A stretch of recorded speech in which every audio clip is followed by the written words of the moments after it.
My husband insisted he was gay while drunk. My husband and I have been married for 4 years.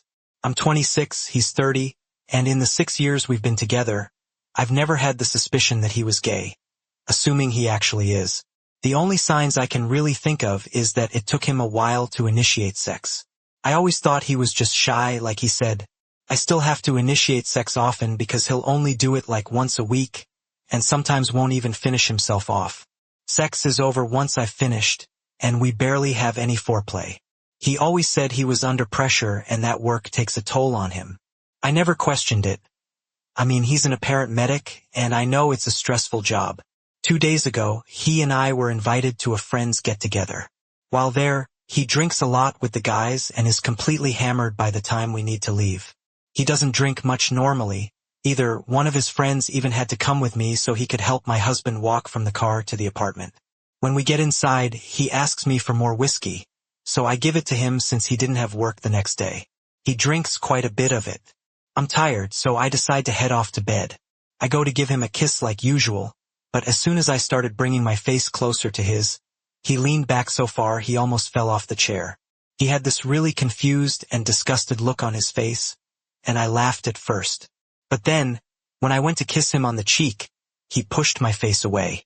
He then looked at me, really shocked, and said, "No, I'm gay." So I backed off and went to bed. I couldn't sleep all night. After 6 years together, why would he say that now? But now that I think of it, I wouldn't be surprised if he was true. The next day, we were having breakfast, and he was extremely hungover. I started telling him how drunk he was the night before, and he just laughed. Then, I told him about what he did and said, and he looked straight up at me, really worried. I must have looked really upset because right after he said, "Everyone says stupid things when they're drunk. Forget about it." Then he walked off saying he needs a shower. He's been a little distant ever since. Maybe I'm reading into this too much. I don't know. It's bothering me a lot. And for some reason, I feel very hurt. I'd appreciate some help, man. What's that saying? Drunk people say sober thoughts or something like that. Let's go to the comments. When told to check his web history, Op says, "I never find anything in his history, no porn in general. About a year ago, though, I suggested watching porn together and then having sex. 30 seconds hadn't even passed through the video when he said he didn't like it, and we should just get straight to it. Ever since then, I didn't bring up porn again. Was it straight porn? Yes, we watched straight porn." One comment says, "If he's gay, he wouldn't enjoy it." Edit by it, I mean straight porn, not porn in general. Does he watch porn on his own? Do you know what kind, or does he hide it? It could be that it was the kind of porn that was a turnoff, not porn in general. With straight porn, he wouldn't even have the benefit of having an emotional connection like he does with you to keep him going. This is assuming he really is gay. Op replies, "I tried looking at his history, but there's nothing there, no gay stuff in general. He's not very emotionally connected during sex with me either, though. He just wants to get it done, and I always thought it was because he was tired. Does he come from a very religious background?" Op says, sort of, his parents are pretty religious, and he went to a private Catholic school, but as far as I can tell, he doesn't seem to be religious. The commenter says, "I went to a private Catholic high school too, but I'm Jewish." They continue, "Very possible that he's gay and repressing it due to the fear of how his family will react. Coupled therapy at a minimum, if he is in fact gay, it can be awfully difficult to come to terms with at this stage of his life. Don't kid yourself, he loves you. It does sound like he's been trying to convince himself he is straight or deny he is gay. It does happen. However, it has no reflection on you, you didn't make him straight or gay. He is who he is. Imagine how embarrassing it was for him blurting it out.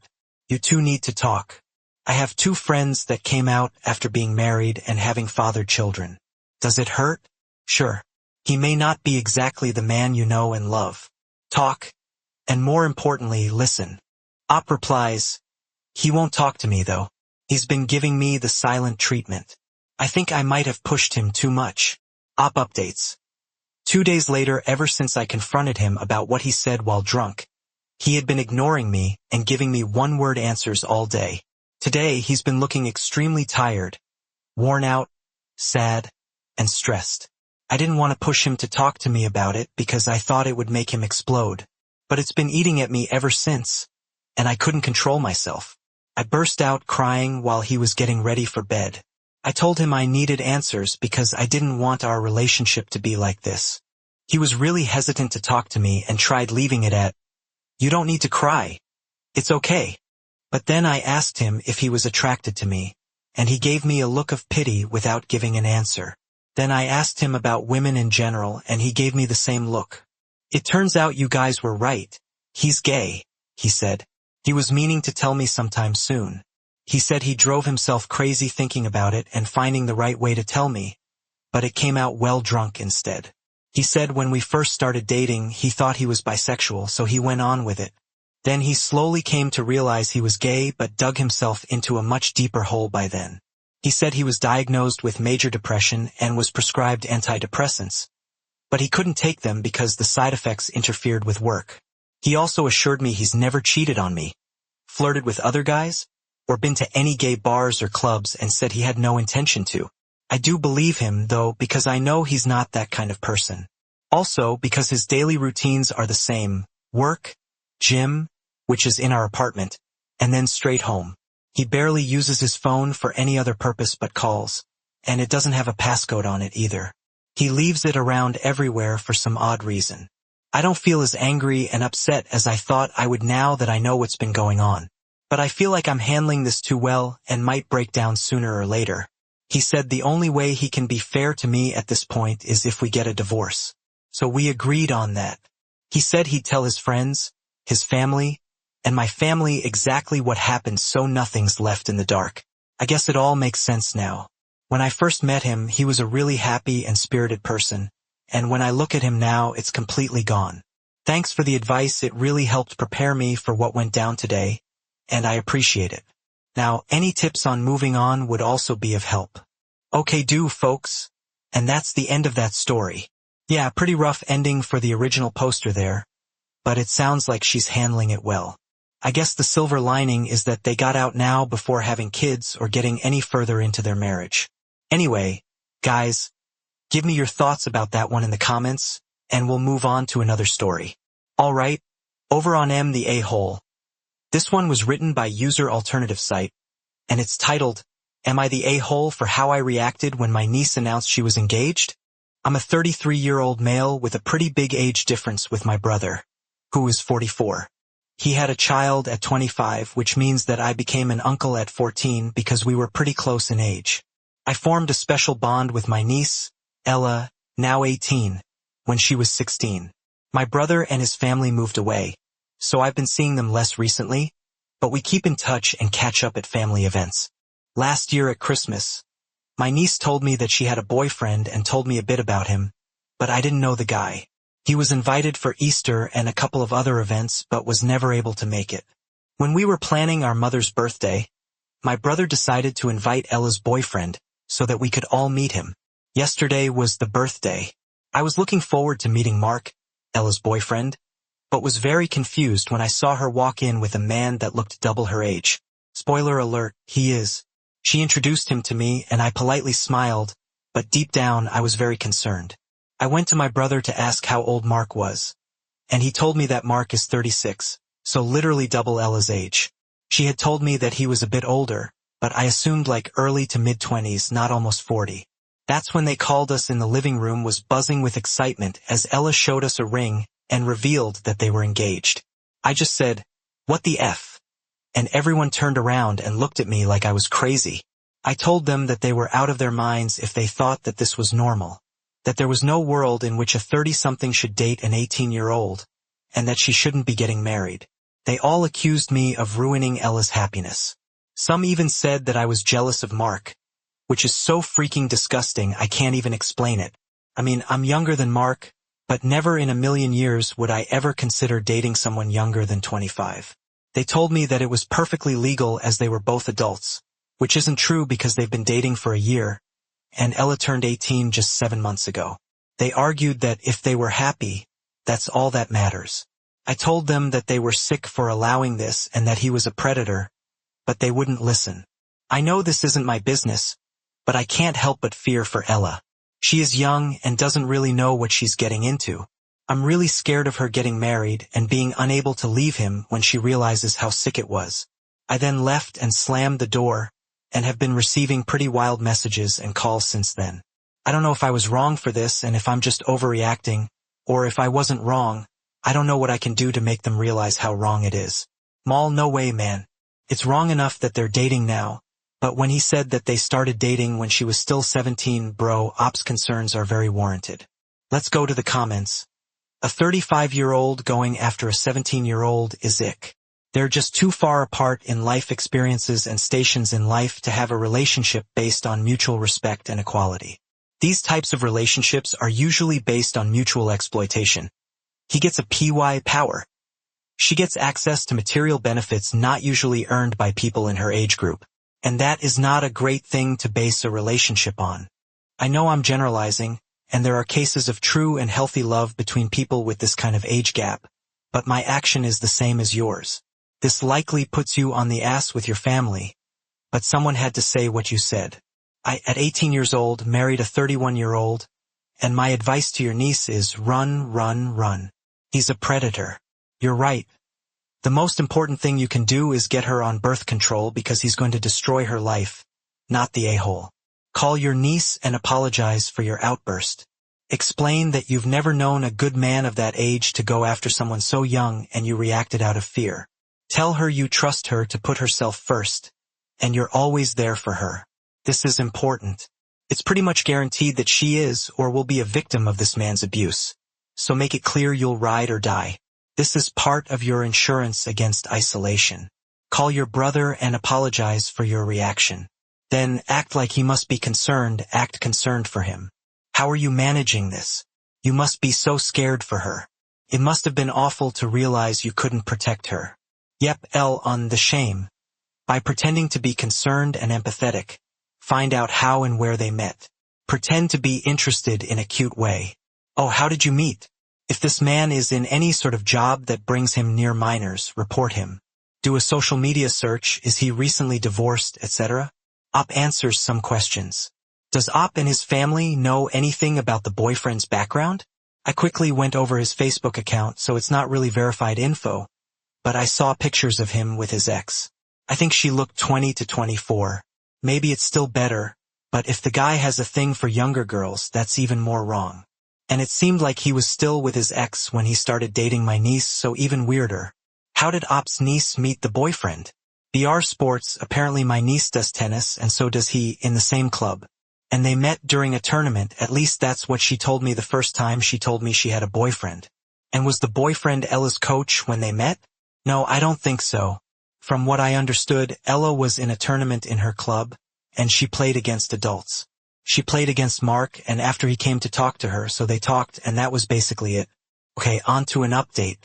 So, I've taken the past 24 hours to really reflect on all of this.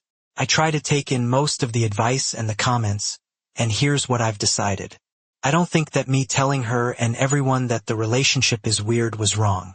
I do, however, think that I did it wrong, and it was pretty harsh because it was in the heat of the moment. But I still find this very creepy and don't think she should get married. What I've decided to do is 1. Apologize to her. I sent her a text saying I was sorry for my outburst and that I should have thought it through beforehand. I told her that I never wanted to make her feel like I didn't want her to be happy, and that I loved her very much and had her best interests in mind. 2. I asked her if we could talk about this. I asked if she was okay and free to hang out and maybe get coffee this week to talk about all of this with a clear head. I really want to try and get her to see why it's weird and that maybe marrying him is not a great choice. 3. I explained myself to my brother. I sent him a text saying that I was sorry for the way I said it, but that I still thought that it needed to be said.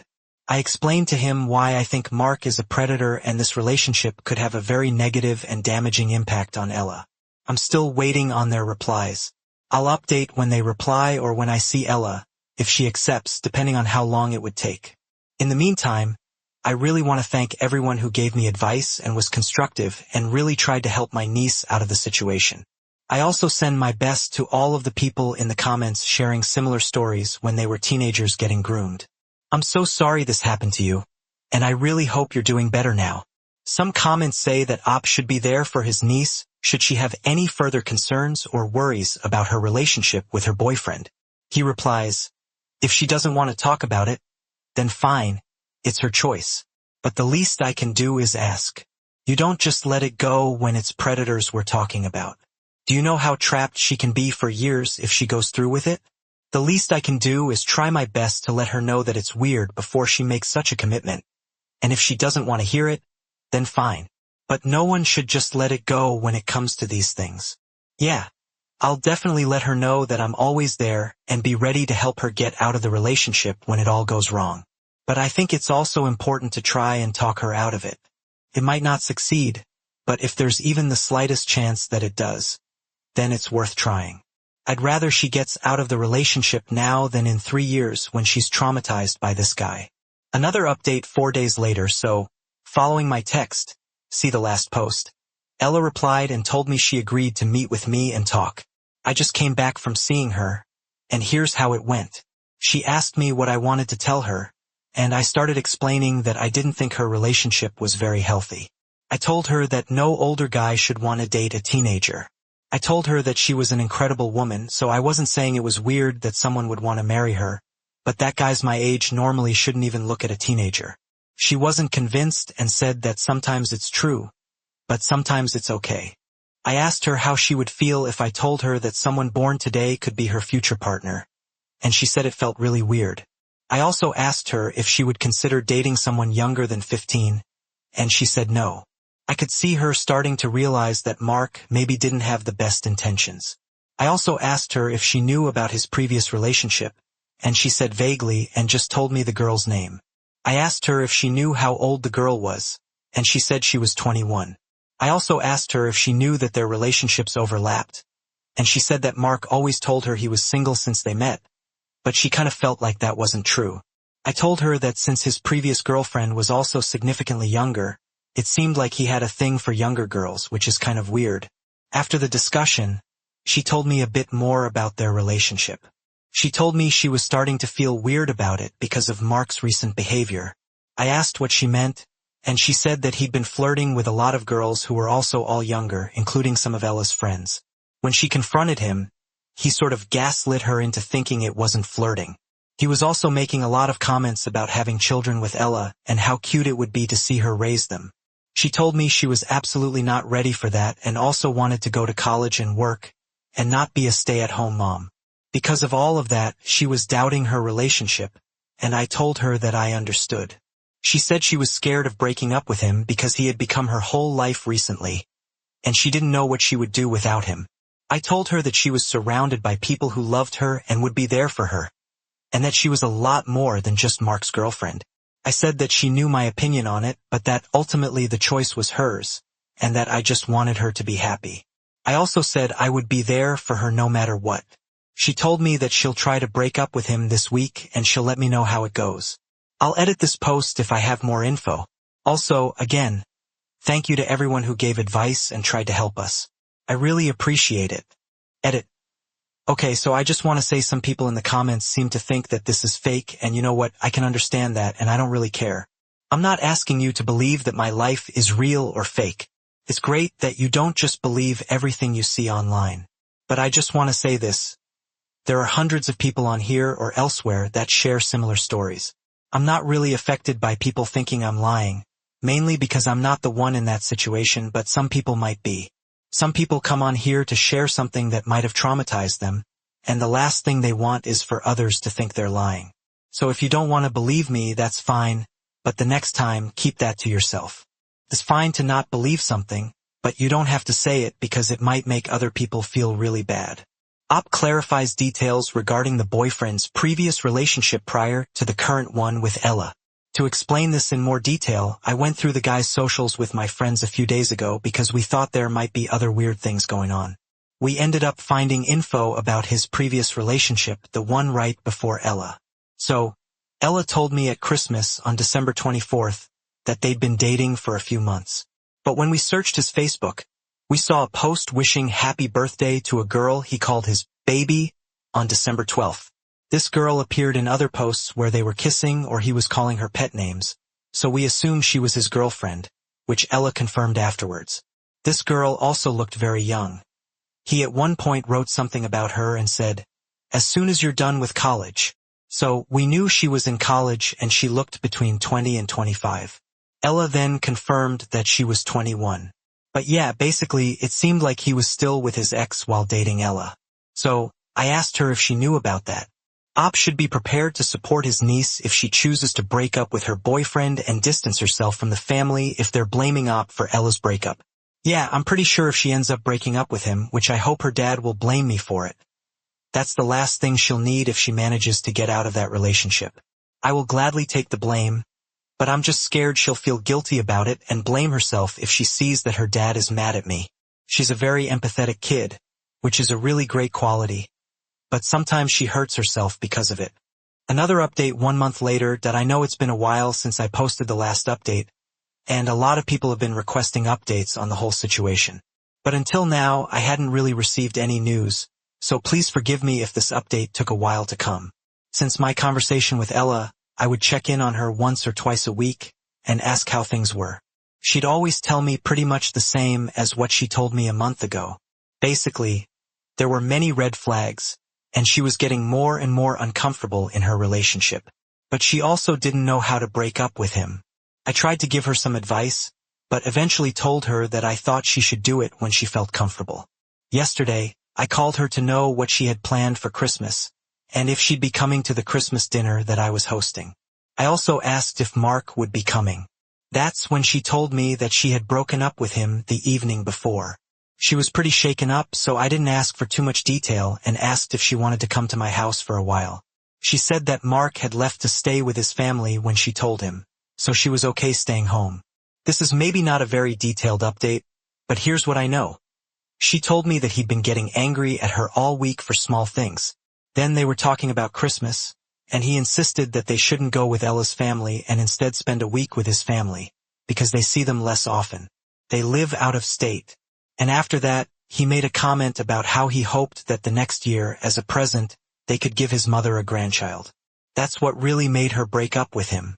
She also told me that she would be coming alone for Christmas. I don't know what she told him or how he reacted, and maybe she'll tell me more in a while when she feels better.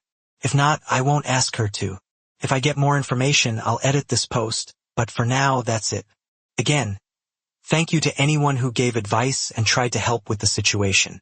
One comment says, "I think God, Ella, figured out he was not the one. Thank God for Ella. You're an amazing person and a wonderful BOF uncle. She is incredibly lucky to have you in her life. Thank goodness Ella has you. Your words may have spared her quite a bit of pain. I'm happy she's broken up with him. Hopefully he doesn't weasel his way back into her home. Give his mother or grandchild. I'm sorry, what? That's just extremely creepy. The fact that the family had no problem with the age gap is horrifying. There's a difference between two adults dating, and when I was born, my boyfriend was graduating high school. I'm glad I got out because, he'd have an oops, the condom broke accident. Yeah, super concerning. Even more concerning is the family just going along with it. Anyway, guys, that's the end of that story for now. Fingers crossed this group doesn't try to make more drama out of this breakup. Anyway, give me your thoughts in the comments and we'll move on to another story. Alright, we're still on MDA. Hole number 1 was written by user1, teaching, and it's titled, Am I the a-hole for refusing to give my late husband's possible affair baby any money? My husband passed away almost 3 years ago, leaving me a solo mom of an 8-year-old. I've learned a lot about who he really was since then. Let's just say that if he were alive, we wouldn't still be married. About 6 weeks ago, a process server showed up trying to serve him with a court order to submit DNA for a kid. I gave him a copy of the death certificate and sent him on his way. Shortly after that, a woman shows up on my doorstep saying that the kid she had with her was my late husband's child. Is it? I don't know, and I don't care. It kind of looks like him, but also looks young enough that they would have to have been conceived very, very shortly before his death. I told her that he was gone and where she could find his grave. She almost immediately started demanding her half of his estate. I laughed and told her that half of nothing was nothing, and she was welcome to that. Where I've been informed that I might be the a-hole is that while it's true there was no estate, there were assets that passed outside of probate. One of those assets was a rental property that his parents gave us years ago, deed with him and I as the joint tenants with rights of survivorship. In short, it became mine when he died. I've already sold it, and that will be the money that sends my kids to college. Legally, I'm good already. I talked to my attorney about this. While I feel bad for this child, I also have a child of my own to look out for. I'm going to edit this to answer a few questions that I've gotten. No, there was no will in place for him in my state. The interstate inheritance laws say that the only heirs are me and my child. The first $50,000 of the estate goes to me, and my child gets half of what's left. If this does turn out to be his child, then half of the estate would go to me and half to my children, i.e. my child would get 25%, and the other child would get 25%.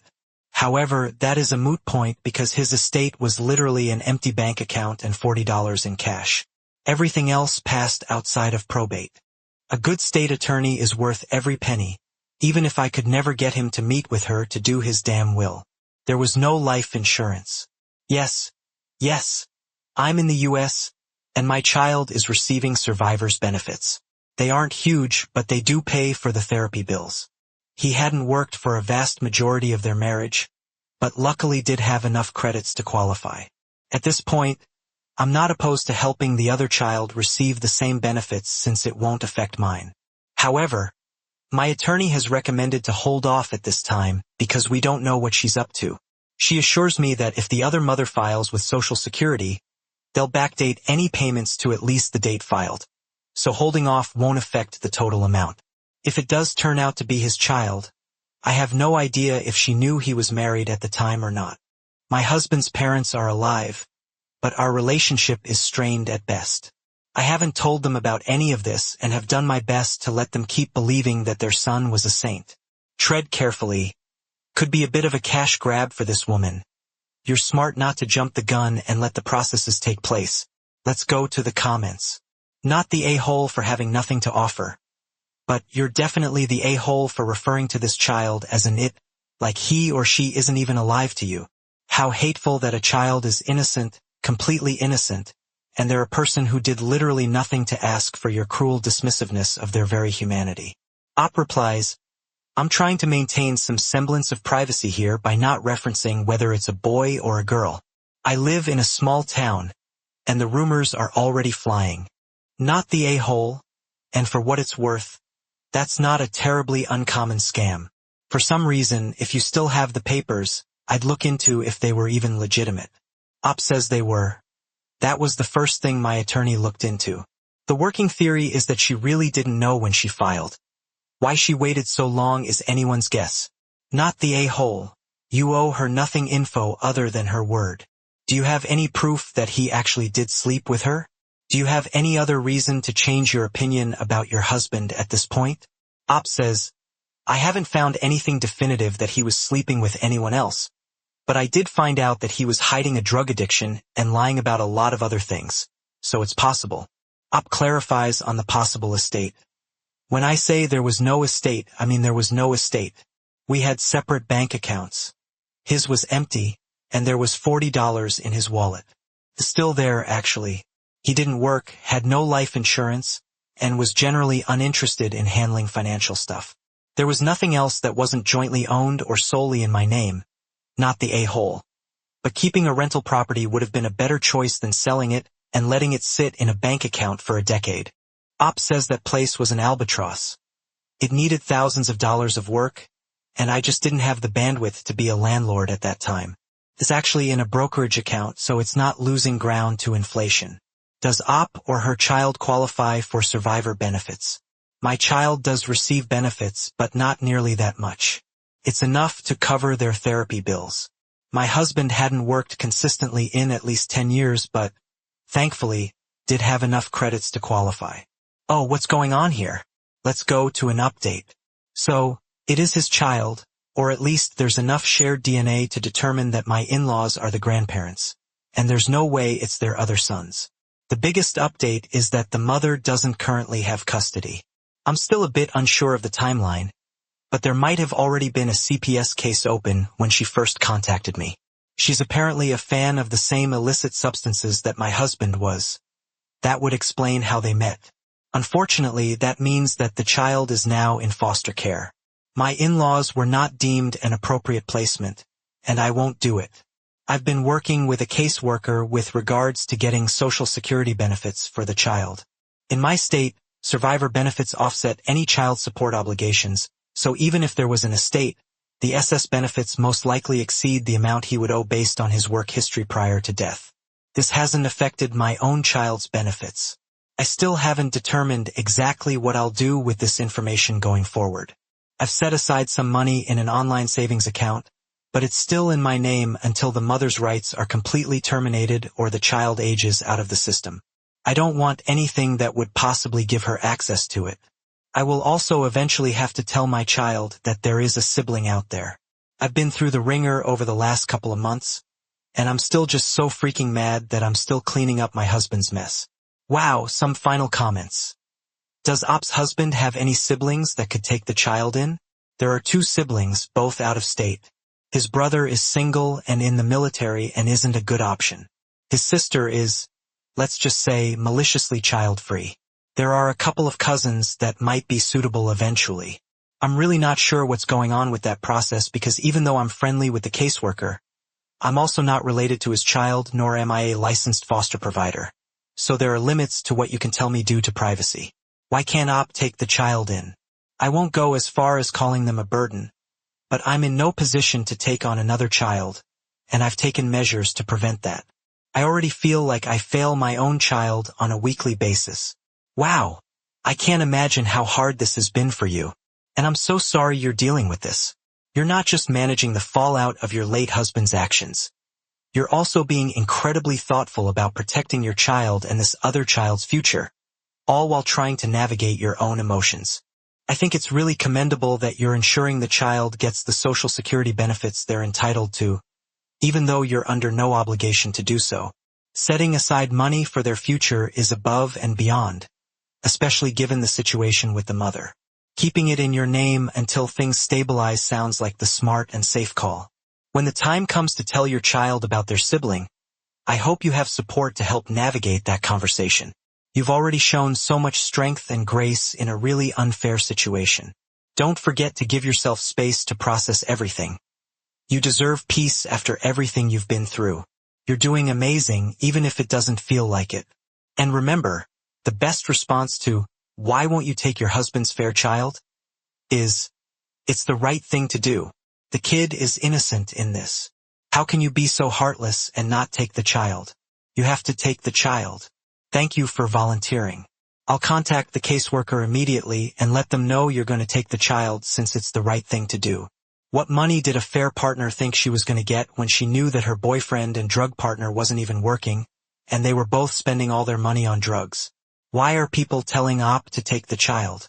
What the hell is up trying to force people to parent a child they have no legal or moral responsibility to?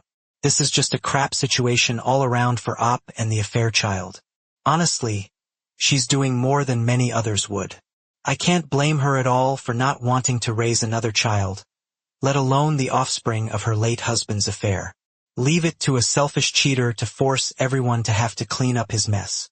Yeah, it's the equivalent of a baby rocking up at your front door in a basket. There's no reason why people should expect her to just take on the kid. But yeah, this whole situation is a mess, and I'm glad Op's dealing with it in a level-headed way at least. Guys, you know the drill.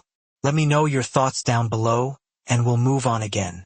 Alright, this next one was written by user Zealous Ideal Mix, and it's titled, "Am I the A-hole for refusing to give my husband the cash I got back from a present he asked me to return?"